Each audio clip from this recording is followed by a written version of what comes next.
Retailleau, pardon, excusez-moi, présidente de l'Université Paris-Saclay. Bonsoir. Bonsoir. Et bienvenue. Merci. Merci. Je vais laisser la parole à mon chroniqueur Franck. Alors bonsoir Sylvie d'abord. Bonsoir. Là encore tous mes voeux pour cette année et puis à toutes vos équipes, parce que je pense que Merci. vous êtes nombreux sur le... Alors l'Université de Paris-Saclay figure en 13e place, et ce qui est pas mal, du classement de Shanghai 2021. Quel est votre objectif? Est-ce que vous êtes content du résultat ou est-ce que vous avez des objectifs encore plus ambitieux? Je vais la garder, on va dire déjà, ou à peu près. Alors oui, bien sûr qu'on est content, on est fiers, content. Et pour l'université, pour le territoire et puis pour la France, c'est un petit peu essayer d'avoir un vaisseau amiral et qui s'intègre vraiment dans les besoins nationaux, donc oui. Et puis alors l'objectif, je dirais, ce qu'on dit un peu à Saclay, c'est de créer un nouveau modèle qui a la tête dans les étoiles, donc ce qui correspond à ce que vous dites, mais aussi les deux pieds dans le territoire. Et c'est vraiment ce modèle sur lequel, effectivement, ce rayonnement international à l'Europe, on est pilote d'une université européenne, par exemple, avec des villes en Allemagne, en Portugal, en Suède, etc. Et je pense que ce rayonnement, l'intérêt dans les deux pieds dans le territoire, c'est aussi d'apprendre à le partager plus avec les collectivités. On a évidemment nos missions cœur de formation, de recherche, donc le lien avec les lycées, pour pouvoir peut-être partager ces liens à l'international pour des mobilités, non seulement pour nos étudiants, mais pour les élèves. Donc vraiment cette notion d'ouverture, de partage et de créer du lien de plus en plus. Puis évidemment, les deux pieds dans le territoire, et on le fait beaucoup avec Orsay, c'est créer le lien aussi avec nos partenaires socio-économiques et du coup utiliser toute la belle recherche faite à l'université pour la transférer pour l'innovation. Alors vous parlez du plateau de Saclay, effectivement. On voit que c'est Il y a la vallée aussi d'Orsay. Oui, on voit que c'est en pleine mutation. D'après plus, je crois savoir qu'en septembre, le pôle biologique, pharmacie, chimie, et ses 3300 étudiants, plus 1000 chercheurs investiront au quartier du Moulon sur le plateau. Quel regard portez-vous sur l'avenir de votre université ?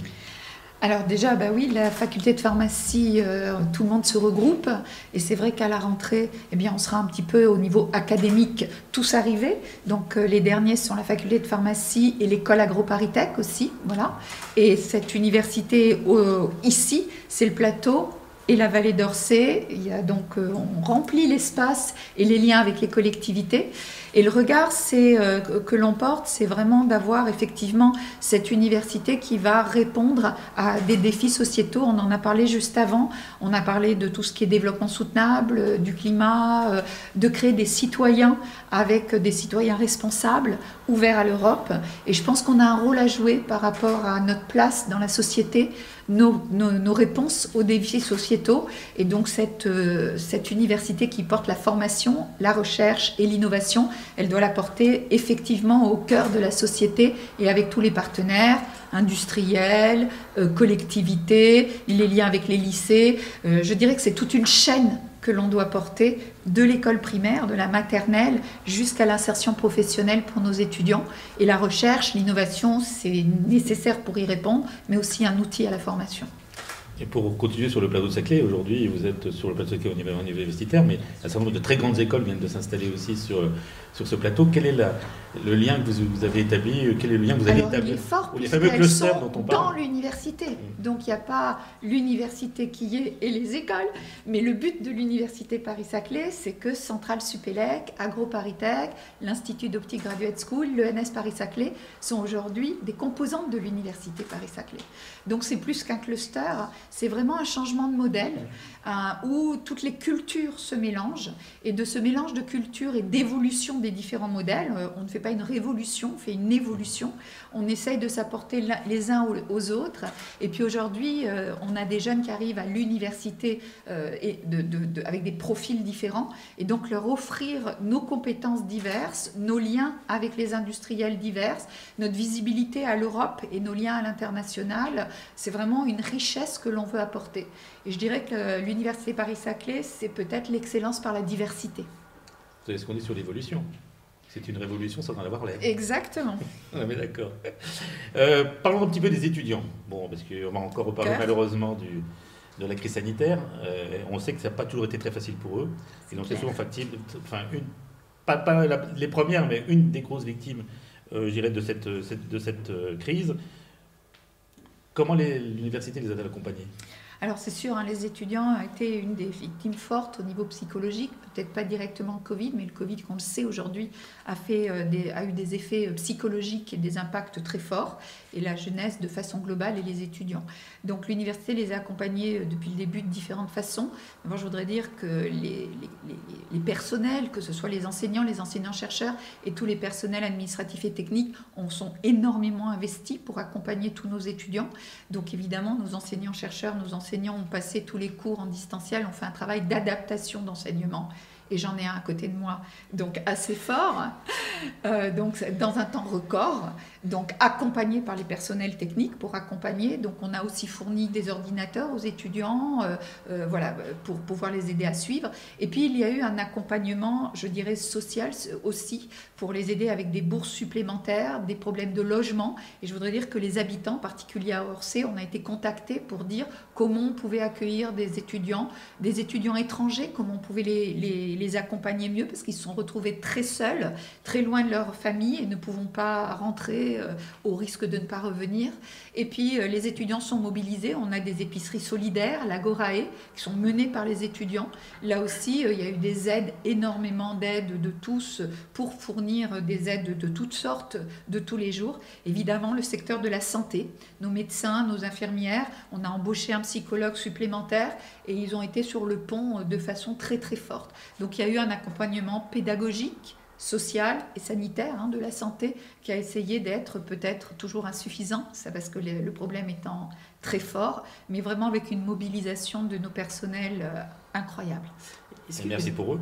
Excuse-moi, est-ce que vous l'avez ressenti, cette inclusion numérique, notamment à travers des jeunes, parce que pour le coup, là, avec la crise sanitaire, le télétravail, tous ces sujets-là, aujourd'hui, on voit bien qu'il y a quand même une inclusion numérique, on voit bien qu'il y a un vrai sujet sur le... Alors, inclusion numérique, je ne sais pas, on pourra en discuter longtemps, mais en tout cas, le gap qu'il y a eu par la crise, qui est un gap peut-être où on voit aussi les limites de cette inclusion numérique et l'exploitation, l'utilité. Et je pense qu'on a fait un gap de progrès quelque part d'utilisation des outils et d'appropriation qui est énorme, et d'équipement aussi. Vous parlez du télétravail, effectivement, pour nos personnels, on était assez en retard, et d'un coup, ça nous a fait faire un bond. Et la formation. Mais ça nous a montré aussi combien le présentiel est nécessaire, et combien il va falloir trouver un équilibre. De toute façon, tout est question d'équilibre, mais aussi bien pour la pédagogie, pour l'enseignement, mais aussi le côté social, le lien social, et donc ce mélange des deux, pour limiter les transports, avoir une certaine qualité de vie. C'est vrai que le numérique, et puis des outils supplémentaires, et puis un enseignant devant un étudiant, finalement, il n'y a rien de tel aussi. Oui. Et donc, et ce lien entre les étudiants, puisque, encore une fois, on forme des étudiants qui seront pour leur futur métier, mais on forme aussi des citoyens. C'est une vie de tous les jours, et ils ont besoin de ce collectif, et les jeunes ont énormément souffert du manque de présentiel, du manque de collectif, le sport, la culture, qu'ils ont aussi à l'université, et puis en lien avec les acteurs partenaires. Vous l'avez ressenti que les étudiants... Énormément. Et les problèmes psychologiques ont été énormément liés au confinement des étudiants. Et même si on essayait de les accompagner à travers les vidéos, nos enseignants et nos personnels ont beaucoup accompagné les étudiants, mais le lien direct a manqué. Et vous avez mis en place une cellule pour la reprise, cellule de crise, pas que pour la reprise. On a une cellule de crise à l'université qui se met en place à chaque fois qu'il y a des crises problématiques, donc depuis le début. Et cette cellule de crise, elle est en lien avec les cellules de crise des villes, de la préfecture, évidemment. Et cette cellule de crise donne les consignes, suit aussi bien pour le travail dans les laboratoires, dans les services, et pour l'enseignement et la pédagogie. Monsieur le maire, alors là je vais m'adresser plutôt au professeur-chercheur. Est-ce que du coup je parle sous ma chef? Voilà. Alors l'enseignant-chercheur, il a quoi à rajouter lui? Non, mais ce qu'elle dit, oui, mais ce qu'elle dit Sylvie, c'est très intéressant. Elle a parlé de 2 pieds dans le territoire. Donc moi qui ai un pied, entre guillemets, on avait souvent l'image de l'université qui était la maison université et les villes qui étaient la maison communale, et les deux étaient côte à côte, des fois se tourner le dos, se regarder. Et là, l'ambition, c'est pas uniquement d'avoir les 2 pieds dans le territoire, c'est qu'il y ait une interpénétration, que ce soit la même maison. C'est-à-dire que l'université soit dans la maison Orsay et que Orsay soit dans la maison université. Et on a un sujet en commun qu'on a porté tous les deux et qui est l'emblème de tout ça, c'est le conservatoire. On a sauvé le conservatoire de musique, de danse. qui est sur le campus Vallée. Grâce à un grand nombre d'acteurs, mais parce qu'il y a eu un feu vert donné par l'université à un moment. Et donc ça, pour moi, c'est vraiment une des choses dont je suis le plus fier qui a été réalisée au cours de mon mandat. Et c'est vrai que cette interpénétration, on le voit par la culture. Donc il y a le conservatoire, dans la vallée, on essaye de lier le sport, on mutualise beaucoup d'équipements avec les villes, et nos équipements, il va y avoir l'ouverture d'un centre sportif au Moulon, qui est aussi utilisé bien évidemment.